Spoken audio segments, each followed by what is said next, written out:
Changing your Shopify store name is a straightforward process. Here's how to do it. Access store settings.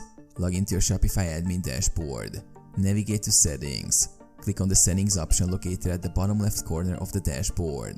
Select general settings. From the settings menu, select general to access general store settings. Change store name. In the store details section, you will find the store name field. Simply edit the existing name with your new desired store name. Save changes. After entering the new store name, scroll down to the bottom of the page and click the Save button to apply the changes. Confirm the change. Shopify may prompt you to confirm the store name change. Review the new name and confirm to proceed. Update branding elements. Once the store name is changed, update any branding elements such as the logo, favicon, or promotional materials to reflect the new name. Notify customers. Consider informing your customers about the name change through email newsletters or social media announcements to avoid confusion. Test the store. Verify that the new store name appears correctly across your website and checkout process.